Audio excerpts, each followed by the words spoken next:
Forum for Democratic Change, FDC, political party in Uganda. The Forum for Democratic Change, known in Swahili as Jukwaa la Mabadiliko ya Kidemokrasia, was founded in 2004, and it became the main opposition party in Uganda. It was an umbrella body backing reform agenda. Most of its members from Uganda People's Congress, Democratic Party, National Resistance Movement, NRM. The party president, Kizza Besigye, a close ally of M7, was a presidential candidate in 2001, 2006, 2011, and 2016 presidential election. In 2012, Mugisha Muntu was elected as president of FDC until November 2017, when he was defeated by Patrick Oboi Amuriat, the current party president until 2022. We all know that FDC is one of the greatest challenger to NRM.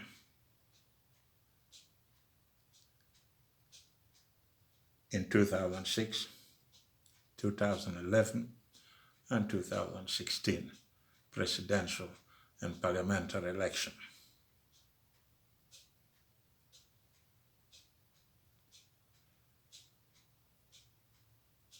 Besigye asked the presidential candidate in the 2016 election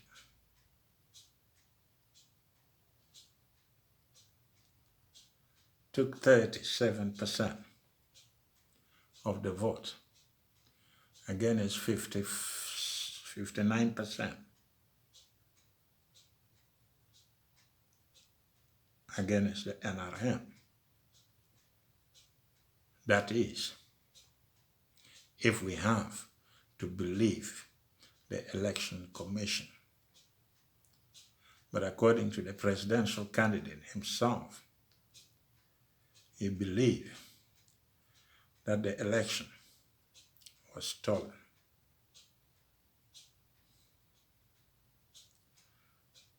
Alleged fraud, and he rejected the result. The origin of FDC is intertwined with the history of Uganda and the ruling NRM.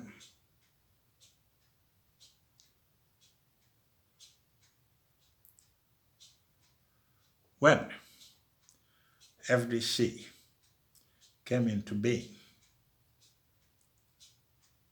it began to build itself into a cohesive political organization.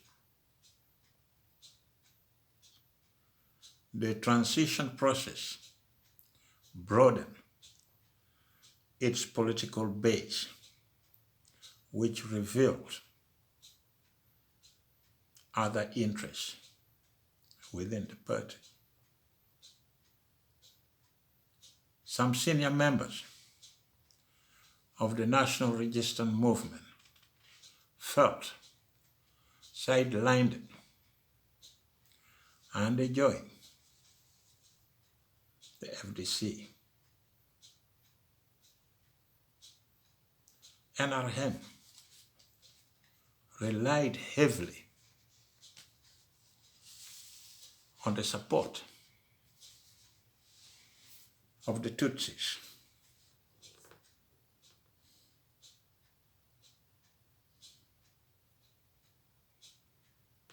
Who had been forced out of Rwanda by the Hutu majority in the 1960s. Don't forget to subscribe. Hit the like button so that you don't miss your daily source of information on Uganda. Let me be clear and let's get started. During the guerrilla war that brought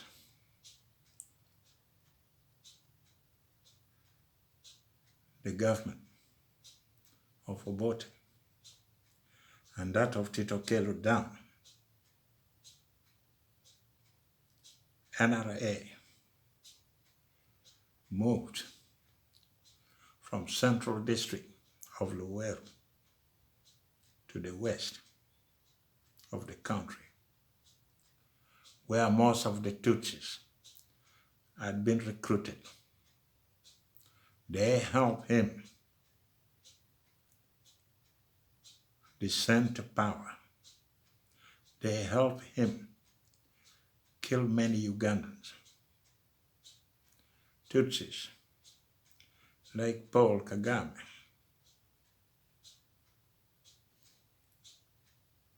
Fred Sisa, Rwigema were rewarded with powerful position within the army and the government.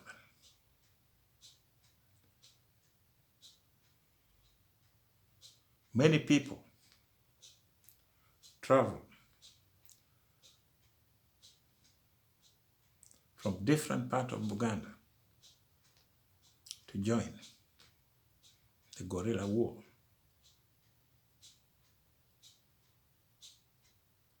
Their common goal was to host the northern dominated government. At that moment, during the Liberation War, the Tutsis refugees formed a new power base of the National Resistance Army.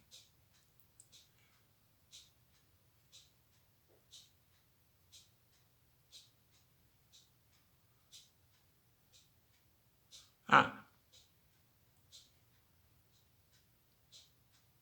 the movement, the guerrilla movement itself, became partly tribal. We all know that Uganda politics has been based and plagued by tribalism. They did play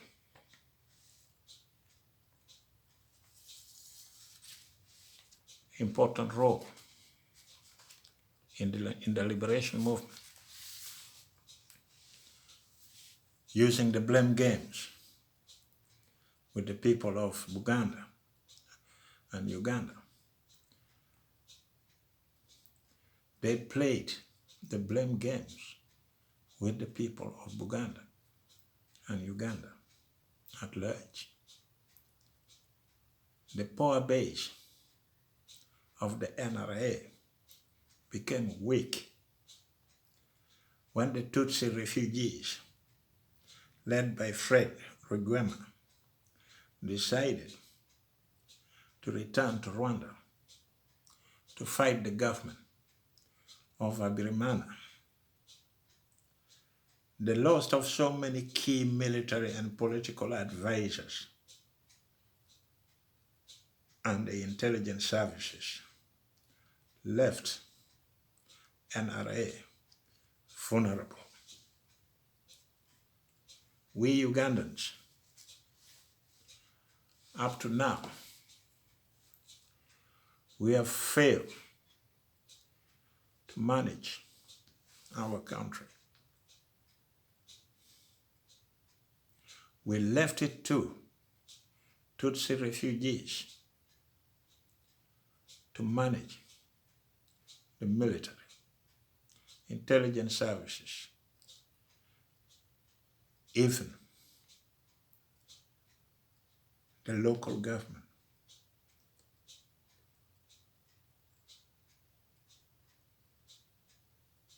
It took NRA some time to turn to the Baganda as the largest ethnic group for help, because they knew they were failing the people of Uganda. And he then decided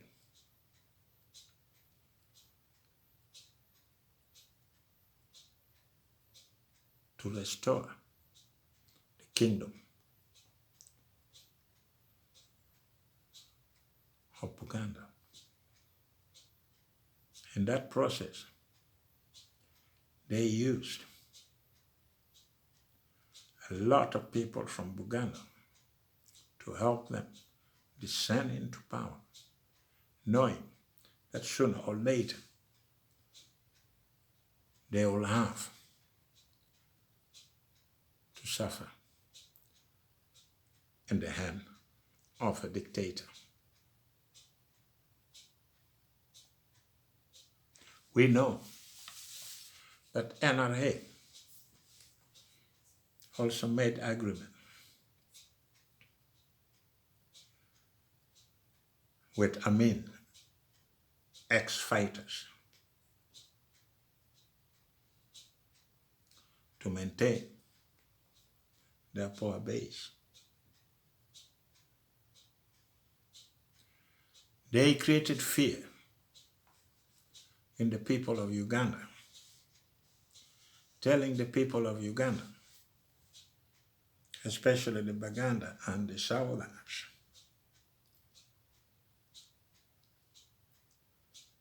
that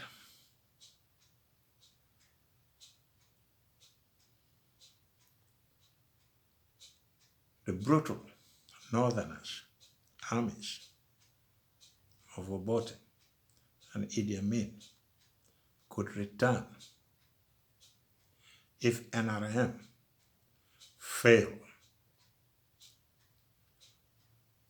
When we talk of brutality, that had been planned on the Northerner is not anywhere near the truth. The brutality that cost many lives in Uganda was caused by Tutsi refugees that were in the army. They were in charge of military, intelligence services, and we had been blindfolded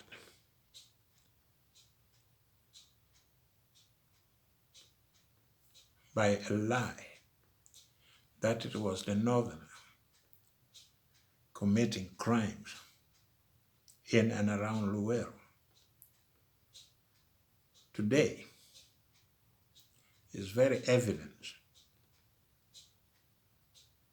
how the same people are treating the Baganda that helped them descend to power. Believe me, brothers and sisters, history is repeating itself. We all know that the FDC benefited as the opposition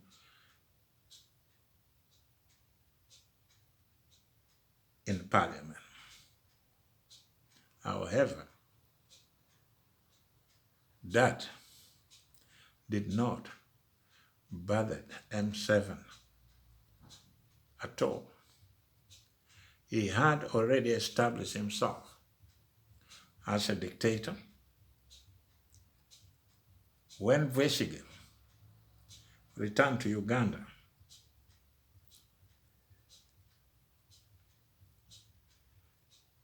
he was given a considerable support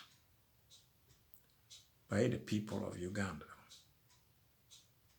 even within the rank of NRM. And his popularity forced M7 to arrest him several times, detain him, accuse him of rapes. He was tear gassed. And his popularity continued, went forward. And people like him because of who he is. The fact is that 𝐷𝙝𝙗𝐵 still attracts support, even from Uganda People's Defense Forces. His arrest was a political blunder. It only served to increase his popularity around the country. He is also popular in the north, where the population suffered almost 2 decades of war and concealment into a concentration camp under a brilliant genocide organized by a state and placing the blame on the Lord Resistance Army.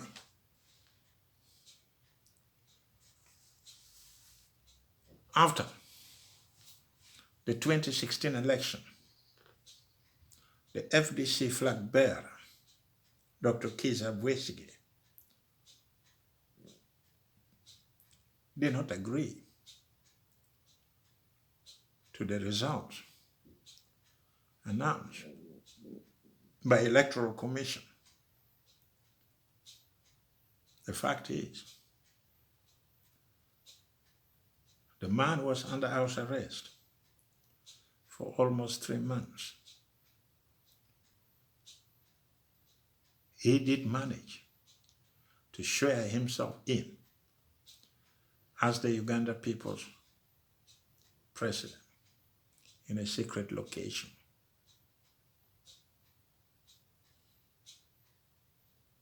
Created a people's government with full cabinet and district leaders. Kampala Lord Mayor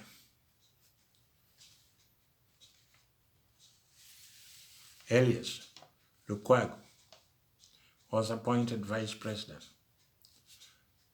Although I don't believe in the Lord Mayor myself, there's something around him that does not add up. As I said before, it is now clear that opposition, disunity, betrayal, greed for money,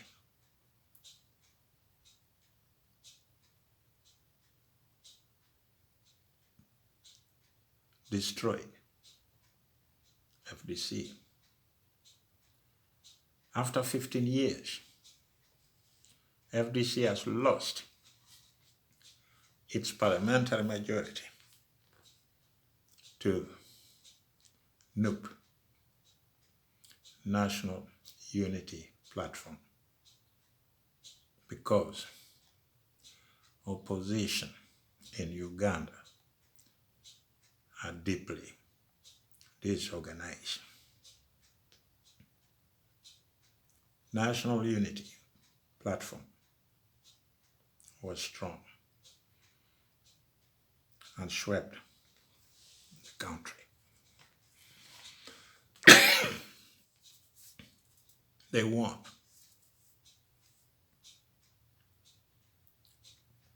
They received great support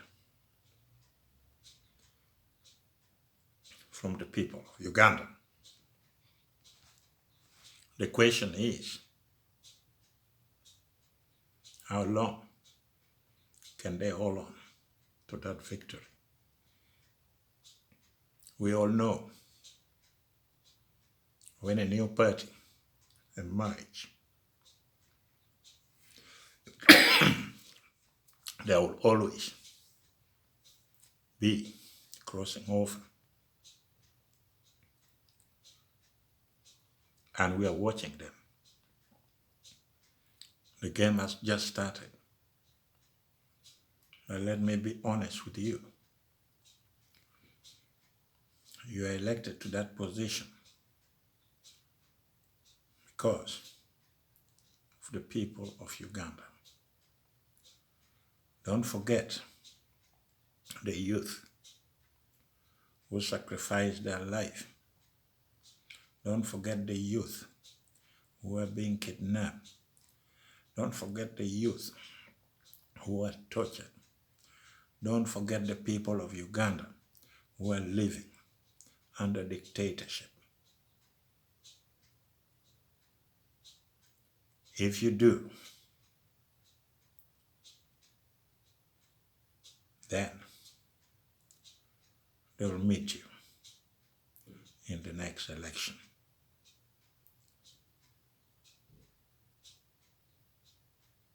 Thanks for listening. And remember, I will